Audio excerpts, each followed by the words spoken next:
Kaya nga nakalulungkot sa ating mga minamahal na mga magulang ngayon, mga ina, na kapag tayo po'y may mga anak na hindi natin nadadala sa malapano, isang kalungkutan yan, isang kabiguan sa atin yan. Ang pinakadakilang karangalan na madadala natin hanggang sa kalangitan, yung madadala natin sa paglilingkod sa Diyos, unang-una yung ating magiging anak. Pangalawa, yung magiging anak ng ating mga anak. Amen? Katulad ni Loida, ang unang nailapit niya ang kanyang anak na si Eunice. At si Eunice, minamahal, ang nailapit niya sa malapanon ang kanyang anak na si Timothy. At si Timothy, minamahal, hindi man natin nabasa rito, lahat ng kanyang mamahal sa buhay, nailapit niya sa mahal na Panginoon. Eh dapat, mga minamahal, maging concern tayo sa kaligtasan ng ating mga loved ones.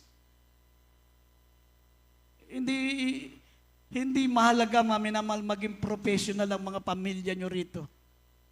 Hindi mahalaga, minamahal, kung kahit maging presidente pa ng Pilipinas yan, kung hindi sila makapagpapatuloy na maglingkod sa Diyos, yan po'y isang malaking kabiguan sa atin. Ang pinakadakilang karangalan na matatanggap natin dito, mga minamahal, yung ating mamahal sa buhay, yung mahal sa buhay ng inyong mamahal sa buhay, yung mga kamag-anak natin, mga minamahal, na susunod sa saling lahi, mailalapit natin sa paglilingkod sa Diyos. Yan po ang tunay na karangalan, yan po ang tunay na pagpapala sa paningin ng ating dakilang Diyos. Amen? Kaya kinikilala ng banal na kasulatan, mga minamahal, kita nyo, walang magandang, wala kang mababasang mahirap na contribution si Loida at si Eunice sa banal na kasulatan. Ang tanging mabasa nyo lang, siya ay nanay at lola ni Timoteo. Si Timoteo po ang pinakadakilang tao na ginamit ng Diyos para maraming mananampalataya ang lumapit sa Panginoon. Marami siyang nailigtas na kaluluwa. Napakarami niyang mga kaluluwa, maminamahal, na ilapit sa ating mahal na Panginoon. Ngunit, ang tinatawag na karangalan ay nandun sa lola niya at nandun sa nanay niya. Kaya dapat proud ka kapag mayroon kang anak na ginagamit ng Diyos, kahit choir member, kahit yan ay maliit lang na bagay na ginagamit ng mahal na Panginoon, tumatayo sa banal na pulpito, nagpapaawit, nangangaral ng salita ng Diyos, dapat maging proud ka. Amen? Sapagkat yan ang pinakadakilang bagay na makikita sa iyo ng Diyos. Amen?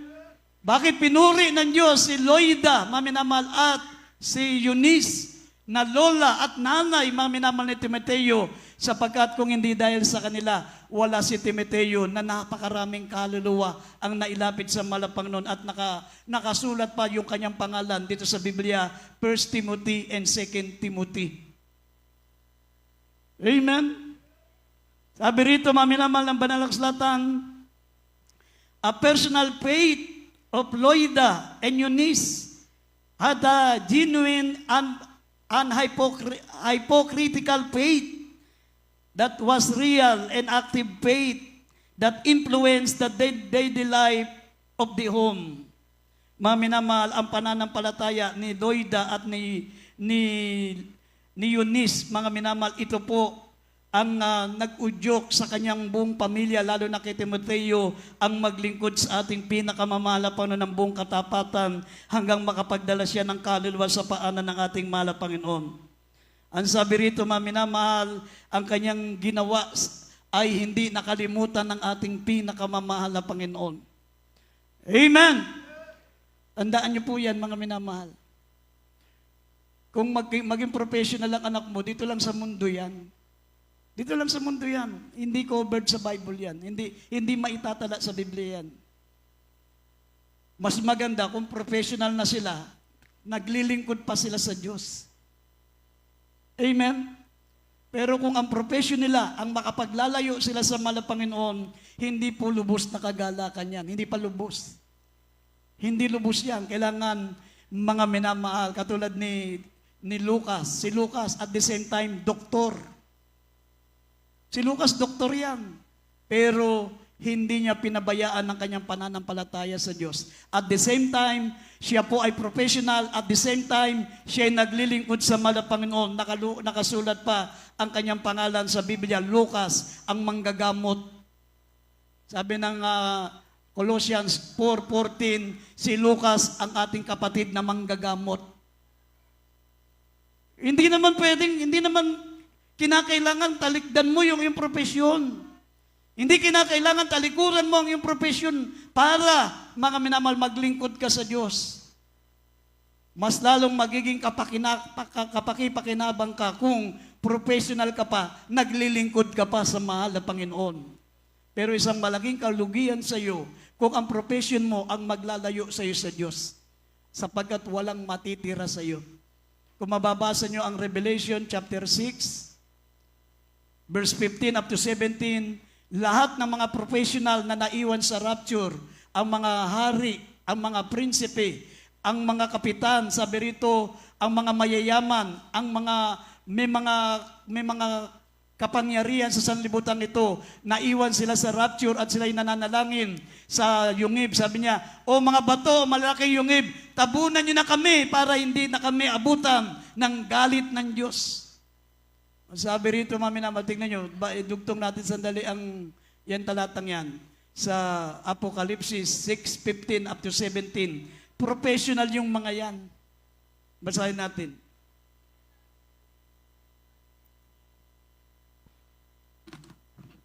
Apokalipsis kapitulo 6, talatang 15 hanggang 17. At ang langit ay nahawi na gaya ng isang lulong aklat. Excuse me po, Apokalipsis 6:15. 6:15 po. 6:15. Dito po sa 6 hanggang 17. Apokalipsis talatang 15. At ang mga hari sa lupa, at ang mga prinsipe, at ang mga pangulong kapitan, at ang mayayaman, at ang mga makapangyarihan, at ang bawat alipin, at ang bawat laya, ay nagsipagtago sa mga yungib at sa mga bato sa mga bundok. At sinabi nila sa mga bundok at sa mga bato, mahulog kayo sa amin at kami inyong itago sa muka noong nakaupo sa luklukan at sa galit ng kordero. Sapagkat dumating na ang dakilang araw ng kanilang kagalitan at sino ang makatatayo? Amen. Amen. Amen. Kaya nga, maminamahal, isang dakilang karangalan para sa mga ina ng tahanan.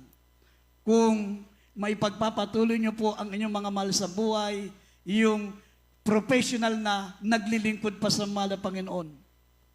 Pag ang mga mahal nyo sa buhay ay patuloy na naglingkod sa Diyos, kahit ano pa ang profession inangkin nila sa sanlibutan ito, maminamahal, kayo po ay harap na nakataas ang noo sa sino mang inyong makakausap, sa mga nakakakilala sa inyo, sapagkat naitaguyod nyo ang inyong pamilya, mga minamahal ng buong karangalan. Amen! Biro mo, naitaguyod nyo na sila sa kanilang pagiging professional, naitaguyod nyo pa sila sa paglilingkod sa Diyos. Patuloy po silang naglingkod sa mahal na Panginoon. Amen! Pero makita nyo, nabasa po natin, maminamal, ang mga hari, ang mga prinsipe, ang mga mayayaman, ang mga kapitan, ang mga professional, sabi, naiwan sa rapture. Ibig sabihin, hindi na naglingkod sa Diyos. Sabi nila, tabunan nyo kami mga bato. Nagtatago sila sa yungib. Sabi, magtabunan nyo kami mga bato sapagkat baka kami abutan ng galit ng Diyos. Nagtago sila sa parusa ng Diyos, maminamal. Pero pag ikaw ay naiwan sa rapture, hindi ka na makakapagtago sa galit ng ating pinakamamahal na Panginoon. Everybody shall praise the Lord. Kaya dito po, maminamalan, sabi pa ng banal na kasulatan, ang virtuous woman, sabi rito, ang mga babaeng kapitapitagan, ang mga babaeng dapat hangaan, mga minamahal, kapitapitagan, sabi ng Biblia, yung nasa Proverbs chapter 31, verse 10 up to 20. Tapos, italo nyo po ng 24 up to 31. Sabi rito, a working mother willing to work with her hands to provide for her family.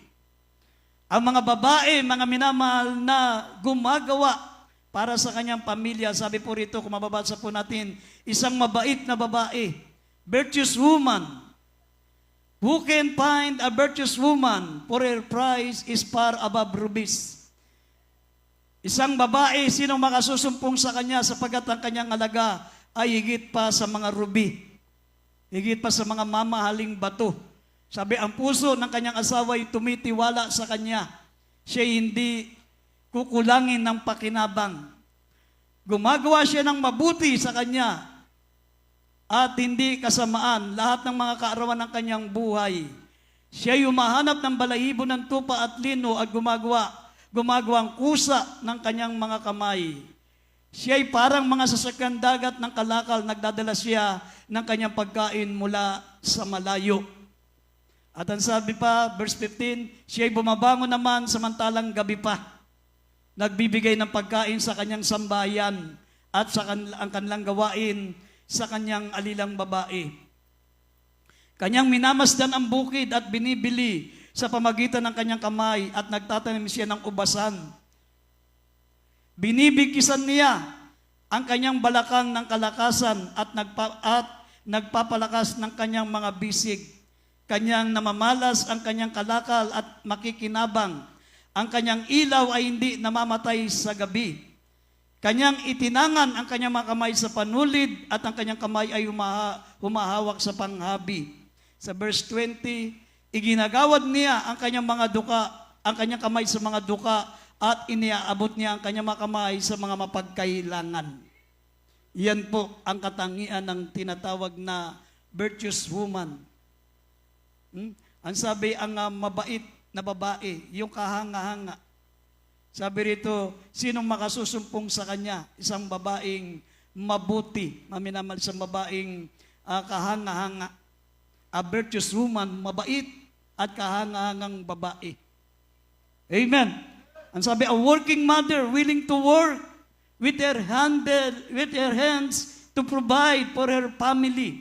A wise mother speaking with wisdom and kindness. Lagi niyang tinuturuan, maminamal ang kanyang mamahal sa buhay. At ang sabi pa, a reverent mother, her core strength comes from fearing the Lord. Ang kanyang kalakasan ay nandoon sa takot sa ating pinakamamahal na Panginoon. Nabubuhay siyang meron takot sa ating dakilang Diyos. Sabi pa ng 24, kung mababasa natin ng 24 hanggang 31, gumagawa siya ng kasuotang kayong lino at ipinagbibili. Nagbibigay ng pamigkis sa mga mangangalakal. Kalakasan at kamahalan ay siyang kanyang suot at kanyang tinatawanan ang mga panahong darating. Ibinubukan niya ang kanyang bibig na may karunungan at ang kautusan ng kagandang loob ay nasa kanyang dila. Kanyang tinitingnang mabuti ang lakad ng kanyang sambayan at hindi kumakain ng tinapay ng katamaran. Nagsisibangon ang kanyang mga anak at tinatawag siyang mapalad. Gayon din ang kanyang asawa, pinupuri siya niya at sinasabi, maraming anak na babae ay nagsisigawang may kabaitan, ngunit ikaw ay humigit sa kanilang lahat. Sa verse 30, ang lingap ay mandaraya at ang kagandahan ay walang kabuluhan. Ngunit ang babae na natatakot sa Panginoon ay siyang pupurihin. Favor is deceitful and beauty is vain. But a woman that feareth the Lord, she shall be praised. Amen. Sa ating mga naglilingkod sa Diyos, walang kabuluhan ang kagandahan. Amen. Pero kung maganda ka na, tapos meron ka pang magandang kalooban, natatakot ka sa mahal na Panginoon, sabi, maminamal, ay lalong dapat kang kapurihan, dapat kang purihin. Ang sabi ng verse 31, bigyan niyo siya ng bunga sa kanyang mga kamay at purihin siya ng kanyang mga gawa sa mga pintuang bayan. Ibig sabihin, dapat pinapupurihan ang ganitong uri ng babae. Amen? Pinapupurihan. Sabi, bigyan niyo siya ng bunga ng kanyang mga kamay at purihin siya ng kanyang mga gawa sa mga pintuang bayan. Dapat ina-appreciate po natin. Kung meron kayong mga ganyang mga magulang, mga minamahal, na ipagtapos kayo sa pag-aaral, at the same time, naigiit sa inyo ang paglilingkod sa Diyos, mga minamahal, kayo ay pinagsikapan ng inyong mga magulang, mga minamahal, mapalad kayo. Sabi nga, purihin nyo ang inyong mga magulang sapagkat siyang mga minamahal ay pinagpala ng Diyos, ginamit ng ating mahal na Panginoon para sa inyong magandang kinabukasan. Amen? Ibig sabihin, ang magandang kinabukasan pala ng isang tao nandun sa kanyang mabubuting magulang. Amen? Sabi rito, bigyan nyo siya ng bunga ng kanyang mga kamay. Proverbs 31 verse 31. Give her the fruits of her hands. Dapat ina-appreciate nyo. Amen? Amen? Ina-appreciate nyo yung hirap ng mga magulang nyo bago kayo naging professional. Bago kayo nagkaganyan, bago kayo naging maganda ang kinabukasan, lalo tigit nakakilala kayo sa mahal na Panginoon, dapat i-appreciate nyo yan, maminamahal. Lalo na buhay pa mga magulang nyo. Hindi katulad namin. Hindi na namin ma-appreciate, maminamahal. Wala nang kaming magulang, namatay na. Kaya habang nabubuhay na kasama natin ang ating mga magulang, sabi ng Biblia, bigyan nyo siya ng bunga ng kanyang mga kamay. Purihin nyo siya sa kanyang mga gawa sa mga pintuang bayan. Give her a fruits of her hands and let her own works praise her the gates. Bigyan natin sila ng karampatang kapurihan, maminamahal, at gantihan natin sila ng kabutihan sa ginawa ng kanilang mga kamay. Palakpakan natin ang ating mga magulang, maminamahal. Palakpakan natin ang mga nanay. Palakpakan natin ang ating mga minamahal na mga nanay na sila po ang umakay sa atin na maglingkod sa ating pinakamamahal na Panginoon. Amen? Ang sabi pa rito, maminamahal, basahin po natin ang Proverbs 6:20 at Proverbs 1:8. Basahin natin.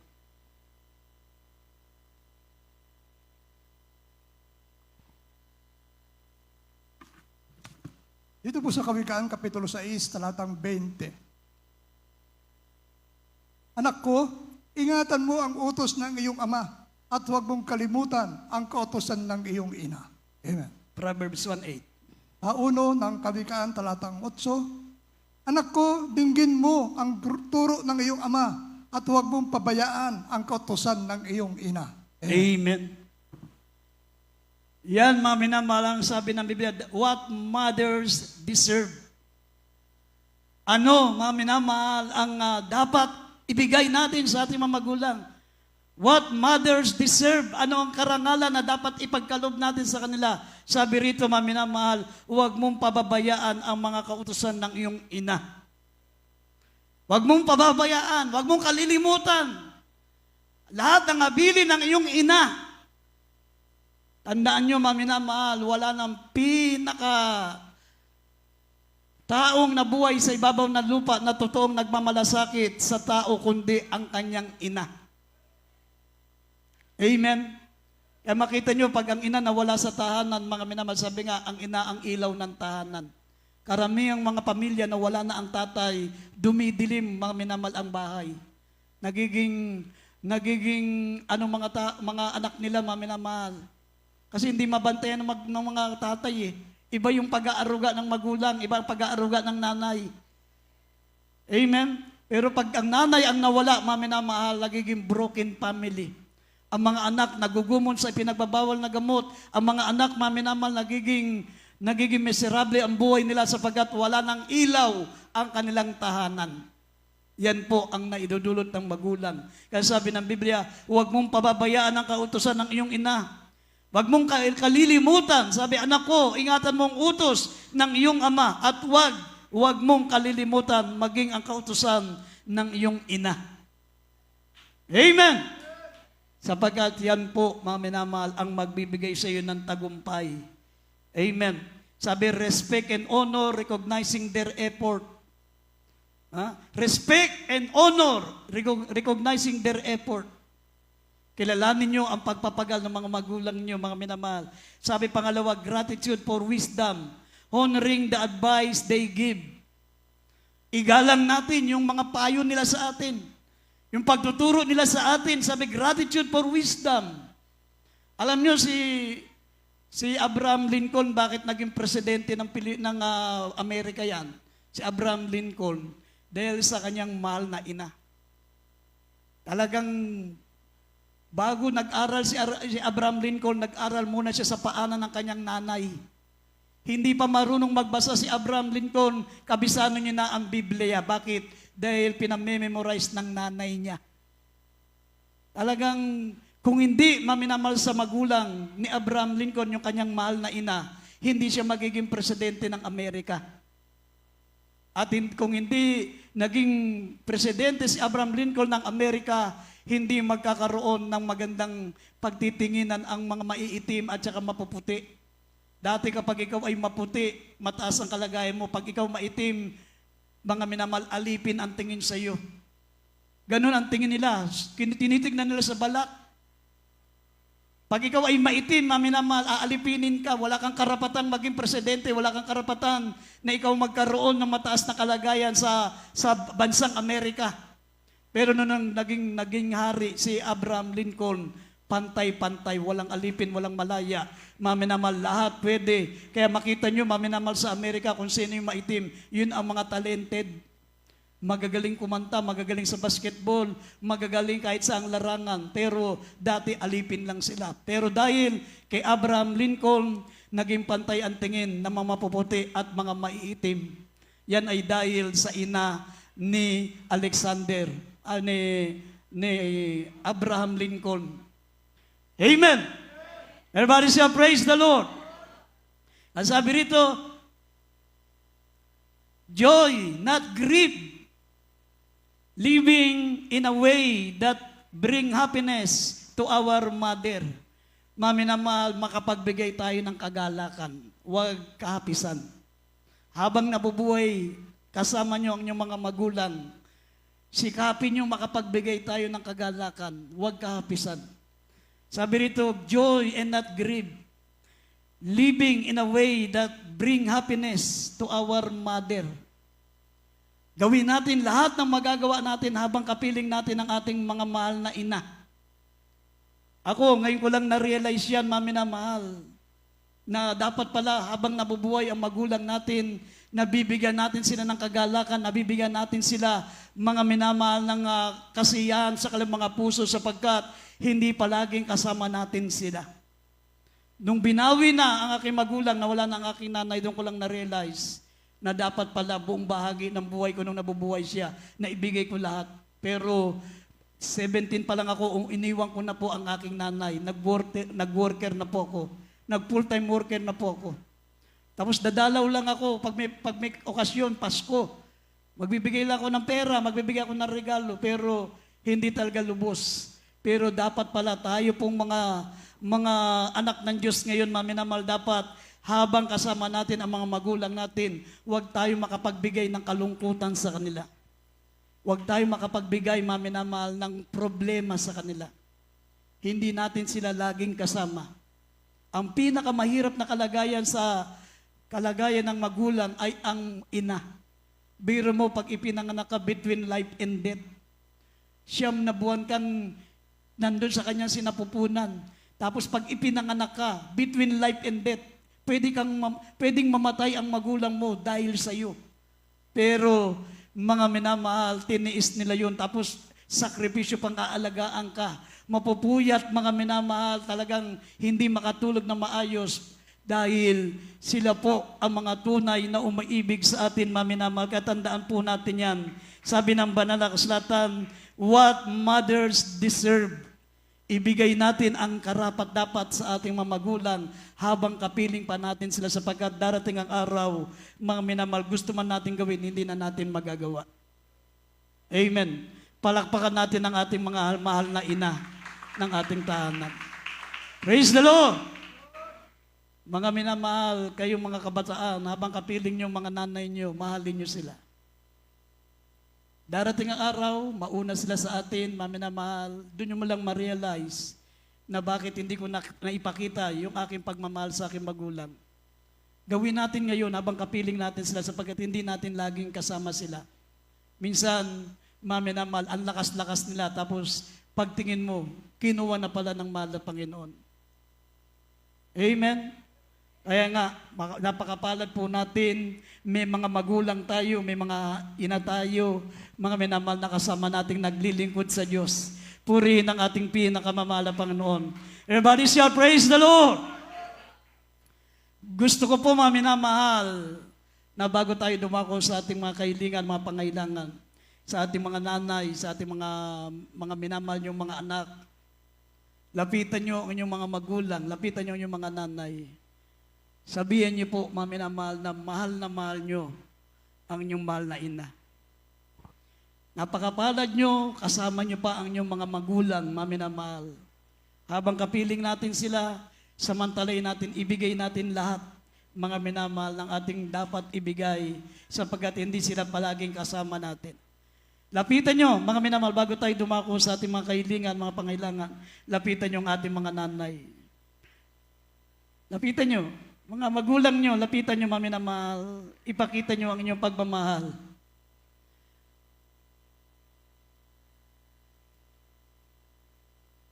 Sige po, lapitan nyo mga magulang nyo.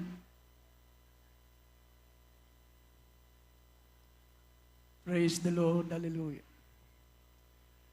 Kayong mga kabataan ng mga nanay nyo nandun sa inyong mga probinsya o nasa inyong mga lugar, pag uwi nyo, yakapin nyo.